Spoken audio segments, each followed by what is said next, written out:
আসন্ন নির্বাচন আগামীকাল আপনারা জানেন। সেই নির্বাচন উপলক্ষে, নির্বাচন অনুষ্ঠান উপলক্ষে আমরা আজকে সভাপতি শিল্পী সমিতি এবং নির্বাচন আপিল বোর্ড এবং নির্বাচন বোর্ড বসে আমরা আজকে আমরা এবং এফডিসি ব্যবস্থাপনা পরিচালক সবার সাথে বসে আমরা মিটিং করে যে সমস্ত কালকের জন্য যে সমস্ত সিদ্ধান্তে আমরা উপনীত হয়েছি সেই সমস্ত সিদ্ধান্তগুলো আপনাদেরকে আমরা জানাই দিচ্ছি।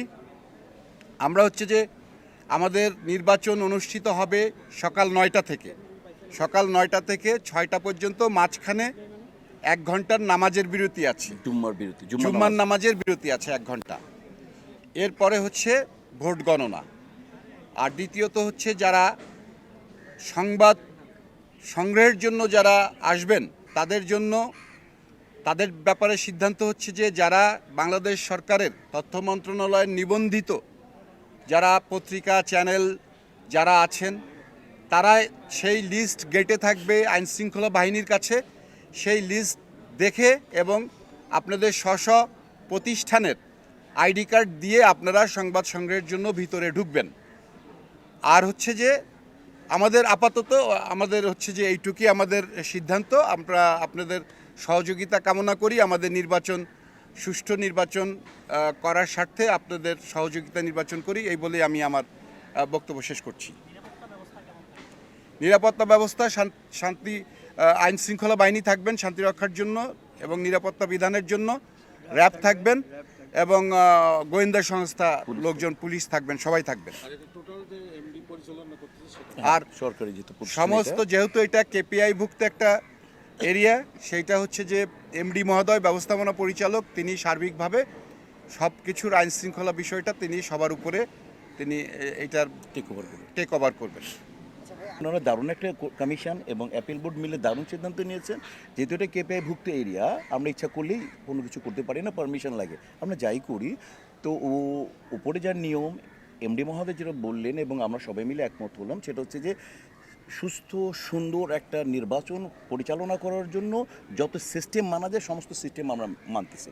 আর আপনাদের সহযোগিতা চাই, এই কারণে এই যে বারবার বলতেছে আমার কমিশন সদস্য যে আপনারা সহযোগিতা করবেন। এখন আপনারা যারা ন্যাশনাল টেলিভিশন যারা আছে, যারা ন্যাশনাল অনলাইনে যারা আছে, তারা সবাই এখানে যারা আপনাদের রেজিস্ট্রেশন আছে তারা আসবেন। আর আমরা যারা আবার এখানে যারা আছি ওনারা একটা টিম করে দিচ্ছেন, শিল্পী সমিতি থেকে 2 জন, পরিচালক সমিতির প্রেসিডেন্ট সেক্রেটারি, এরকম বিভিন্ন জায়গায় এরা অবজারভার থাকবে।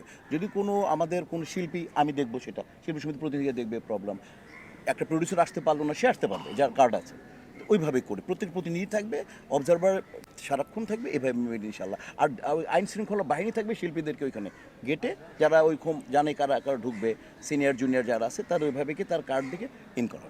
জি, সর্বশেষ বিষয়টা আমি আর একটু বলি, সেটা হচ্ছে যে আমরা নির্বাচন কমিশন আপনাদের যারা গণমাধ্যম কর্মী আছেন বা যারা সংবাদ সংগ্রহ করবেন তাদের স্ব প্রতিষ্ঠানের থেকে আমরা লেটার হেডপ্যাডে আমরা আবেদন চেয়েছিলাম, এটার এখন আর দরকার নেই। আবারও আমরা বলছি, রিপিট করছি যে সরকারের নিবন্ধিত তথ্য মন্ত্রণালয় নিবন্ধিত যতগুলো চ্যানেল, পত্রিকা, সংবাদ মাধ্যম যা আছে, ডিজিটাল অনলাইন যা আছে, সব কিছু এখানে লিস্ট আছে। সেই লিস্ট ধরে আইন শৃঙ্খলা বাহিনী এবং তাদেরকে আপনারা আপনাদের স্ব প্রতিষ্ঠানের আইডি কার্ড দেখিয়ে আপনারা ঢুকতে পারবেন, এতে কোনো সমস্যা নেই।